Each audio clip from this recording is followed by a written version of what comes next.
What's up, everyone? Welcome back to another review. And this time we're taking a look at It Chapter 2, directed by Andy Muschietti. It Chapter 2 is the second half of the Losers Club story, focusing on them as their adults. Now, overall, I think It Chapter 2 is a really good follow up and good conclusion to the modern retelling of the It story. Now, this movie has some good things in it, and it has some not so good things in it. I'm going to do my best to illustrate my pros and my cons. Let's waste no time. Let's get into this. Starting off with the good first. Overall, the cast in this movie is great. I thought every member of this cast brings their A game. James McAvoy as stuttering Bill Denborough. He's great in the role. He fits it like a glove. I love the whole running joke of him being this very talented author that has horrible endings. A nice little parallel to how Stephen King is in real life. Stephen King writes these great stories. Most of the times, he has horrible endings. So I like that little parallel. And I also like that the little scene that Denborough and that McAvoy and Stephen King have also in a pawn shop when Bill finds silver. I thought that was a pretty cool scene, and I also like how Stephen King himself actually puts down Bill for having bad endings yet but good stories. So I thought that was handled very very well, and I just like how McAvoy portrays Bill Denborough as portrays Bill Denborough as a whole. He really does have that leadership quality to him, and he also has when Bill Denborough has that sense of dread and anger, you feel it coming from, you feel it because McAvoy is such a talented actor and he can play so many emotional depths. So yeah, McAvoy is Bill, A+ for me. Jessica Chastain as Beverly Marsh, I thought she did a great job. She fit the role as good as she possibly can. I got no complaints on her. I like how I like the vulnerability she brings to Beverly Marsh, and also a sense of commanding as well. I like the I like how this movie had continue that little triangle between the three B's, Bill, Beverly, and Beverly. Bill, Bill, Ben, and Beverly. I like how we get that when they're adults. I like how Ben, even as an adult, still gets cock blocked by Bill. I feel bad for Ben. Speaking of Ben, I like Jay Ryan as Ben. I thought he handled it. I thought he handled the role fairly well. Uh, and I also like how this movie kind of implies that Ben, out of all the members of the Loser Club aside from Mike, still has memories of his childhood because he still keeps that memento that he wrote to Beverly. So I like all that. I like how it's handled. I like the chemistry between Chastain and Jay Ryan. I thought they played off really well off one another, and I like how how the romance between Ben and Beverly gets more expanded upon, as well as well. So that's good stuff. That's good stuff too. Uh, Bill Hader as Richie Tozier. My number one choice to play Richie Tozier was Bill Hader, and Bill Hader did not disappoint. He is great in this movie. When Bill Hader needs to be funny, he is funny. When Bill Hader needs to be scared and be serious, he can do that too, and yet still throw in those quick jabs, and you still won't get lost in this movie. Bill Hader as Richie Tozier, got no complaints about it. The whole and this movie implied that maybe Richie could have been gay for Eddie, and I'm of two minds about it. Like, I don't hate it. I don't really particularly think it. I don't hate it, but at the same time, I think it also be. You can also imply that Richie and Eddie, of the group, were the closest ones as well. Since Richie and Eddie were always bigger at one another, you would figure that those two were best friends as well, and it's just a very close bond or friendship, not necessarily a gay thing. But whatever, it is what it is. Bill Hader played the role fantastically, regardless. James Ransom as Eddie. I thought Ransom as Eddie was like one of those unsung heroes of this movie. I really like James Ransom as Eddie. I thought he was hilarious. I love the chemistry between Hader and Ransom. They're the comedic duo that I never knew I wanted till I saw this movie, and I would love to see Bill Hader and Ransom as a comedic duo in more movies because I thought they were hilarious in this movie. I thought Ransom fit the role of Eddie like a glove. The whole neuroticness and him just being this overly hyper type of guy, like blah blah blah blah. Perfect, perfect. Ransom was great in this movie. I thought he was hilarious. Uh, and we have Isaiah Mustafa as Mike. Now in chapter one, Mike was grossly underutilized, but in this movie, Mike had a lot more to do, and this movie really followed Mike's book counterpart with him staying behind in Derry and becoming more of an amateur historian of the town of Derry himself. And I like it. You gave Mike something. You gave Mike something to do. You pretty much gave Mike what he's supposed to be, which is the lighthouse keeper in a sense, the historian of Derry, and Mike had a chance to be that. Now, Of course, a lot of Mike's dialogue is exposition dumping, but at least Mike got some screen time. And Isaiah Mustafa, I liked the performance of Isaiah Mustafa as Mike as well. And I like the chemistry with all seven characters as well too. With the exception of Andy Bean as Stanley Uris. We all know Stanley Uris, he offs himself in the first 5 minutes of this movie, and Andy Bean barely has any lines or screen time for me to even care to want to critique his work in this movie. It is what it is. He's not in it. He's in it for 5 minutes, has a couple lines, then slices his wrists. Whatever. But the 6 or 5 in Losers Club, the whole Chinese restaurant scene, great stuff. Just seeing them bond and reconnect as adults, very, very funny and very, very genuine. I buy that these actors have a good chemistry with one another, and it works for me. Good stuff. Bill Skarsgård is Pennywise. Now, Pennywise in this movie, he's not as over, he's not really shown as much as he was in that first movie, but I think they utilized him to the best of their abilities. A lot of Pennywise's good scenes pretty much happens when the losers kind of split off to kind of rediscover their memories and childhood moment and specific childhood moments, and that's when we get to see Pennywise at work when he's pretty much like just stalking and preying on their fears as they're when they're adults, and then a few flashbacks when they're children. And I thought those were handled fairly well. I actually think that middle part of the movie to me is kind of like the more interesting part of the movie. Just seeing the losers as adults interact with things that they had to face when they were children. Now they're doing that as adults, and seeing how Pennywise affected them in both the past and in the present. I thought that middle section was good for the most part. It's good, like Beverly going to her house, see Mrs. Kirsch. That was a good scene. Of course, the trailer gave most of it away, which is kind of a shame because I would have not shown that in the trailer.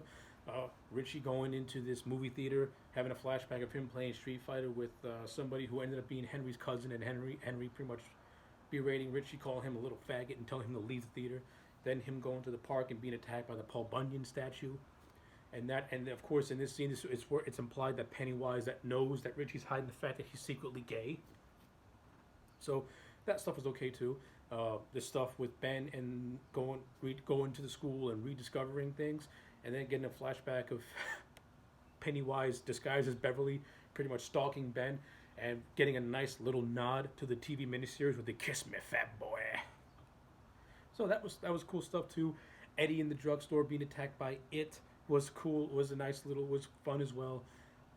Bill, like I mentioned earlier, finding Silver, then seeing like this little manhole, this little sewer, and pretty much begging for Pennywise to ask him why he attacked Georgie, and then he sees Georgie and he goes to grab Georgie, but it's not Georgie, it's Pennywise, like a disguise, like a bunch of children's hands trying to pull Bill into the sewer itself.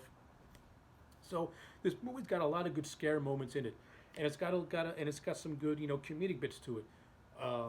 The funhouse scene to me is probably one of the best scenes in this movie. Is the funhouse scene with Bill trying to save this little kid from being attacked by Pennywise. Of course, Bill fails to save the kid, and Pennywise pretty much kills the kid while inside this hall of mirrors, which is a great scene. I can't praise Andy Muschietti enough as a director. He's really good. I love his visual style. Just like in the first movie, he has a lot of cool unique visuals in this movie. It's really well done. I really like it a lot.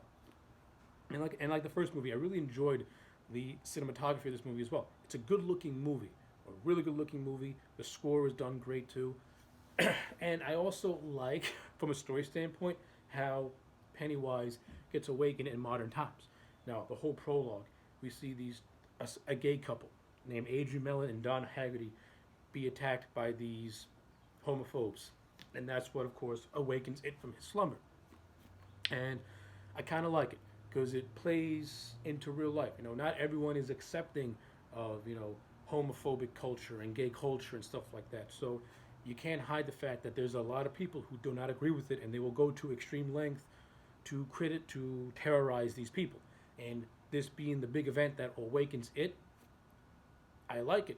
And and one of the things that I don't like about the whole implication of Richie being gay or not is that you didn't really do a lot to tie into that prologue. Like, I like that you did it, and I would have swallowed the whole reveal of Richie being implied as gay if you would have tied his character in the prologue together, which this movie to me didn't really do that, which kind of makes the whole implication of Richie being gay kind of fall flat on his face because you didn't do anything to tie the two things together in a way.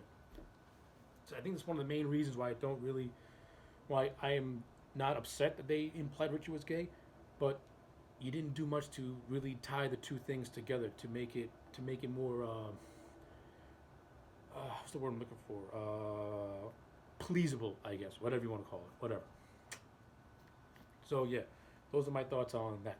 Also, again, like I said, I like that we got more screen time with Mike, but I also don't like that we don't really see Mike find his artifact with the losers. So like when the losers split off, we don't see Mike. We don't see Mike confronting his fears at all. It's like they cut Mike completely out. And not only that, the movie doesn't. The movie, like I said, the movie does good things with Mike. I like how it's Mike who's the one who discovers the ritual of Chud, and he's the one who shows Bill the ritual of Chud as well. I like how Mike pretty much had to fabricate a lie in order to bring the losers together so they can try to stop it. But to me, we never get to learn more about Mike. We never really get to know more about what he fears and the whole thing with the parents and his fire and what really happened. We get flashbacks and hints to it, but we never get to see Mike fully confront that himself and we never see him get his confrontation with Pennywise as well, which is really a bummer to me, which I would have liked to have seen is what I'm trying to say. But we didn't see that, and I don't, and that's a big strike with the movie for me as well. It's like the constant, I don't know why these new movies are constantly have it out for Mike. Mike's a good character, and they just when you're trying to do something good with him, you don't fully expand on him, which is kind of a bummer because I've always thought Mike was one of the more interesting characters in the It book in general. Just the fact that he stayed behind Derry and became the town historian. There's a lot you can do with a character like that. But it is what it is. Nothing really you can do. And again, what they did with Henry Bowers in this movie, Henry Bowers is treated like an afterthought in this movie. Where in the book, Pennywise kind of uses him because Pennywise cannot get to the losers as they're adults because they don't have enough memory. And Pennywise has to use Henry as a vessel to attack the losers because Henry can get them whether they believe or don't believe at all. And the movie does do that, but it doesn't do a whole lot with Henry Bowers as well. Like you see him in the beginning, we see how Henry survives, and then he kind of gets killed off before they get to Neibolt Street. Now, of course, in the book, it's not done any better, I guess. It's the same thing, but I would like to have seen more Henry Bowers for the simple fact that he is the human villain of the losers. And he was the one who terrorized the losers in all the worst ways, aside from Pennywise himself. I mean, come on, Henry Bowers nearly carved his name into Ben's stomach, for God's sakes. Do more with that.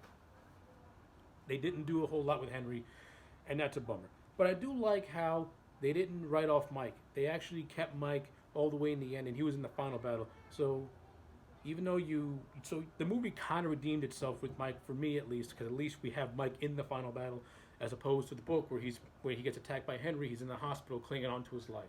So I kind of like that little change, how we get Mike in the final battle. So that was cool. I like the death of Eddie. I thought that was really well handled, and that's where Bill Hader's acting really shines. You can feel the sadness and the anger and rage that his best friend essentially is dead, and they couldn't do anything to save him. And the scene in the quarry where Richie just breaks down, realizing that Eddie is gone. Very touching moment where all the losers huddle up around Richie because they essentially lost their little brother. It's great stuff. Great emotional stuff. And I like the whole final climactic battle with all the losers in the ritual of Chud attacking Pennywise in his natural form, which is like this half clown mutant spider type thing, it's silly, but it's more satisfying than this gigantic alien spider that he is in the book and in the original miniseries. At least Pennywise is there in his true form, interacting with the losers. So, I can't complain about that either. So, Okay, yeah, so overall, those are just my thoughts on It Chapter 2. Overall, I enjoyed this movie. I like it on par with the first movie. Despite my criticisms with it, I'm going to give it a solid 8 out of 10. It's a satisfying conclusion, it's a good follow up, and that's all I got to say. If you've seen this movie, let me know your thoughts in the comment sections down below. Do you like it? Do you hate it? I would like to know. Like the video and subscribe, and I will check you back next time for more.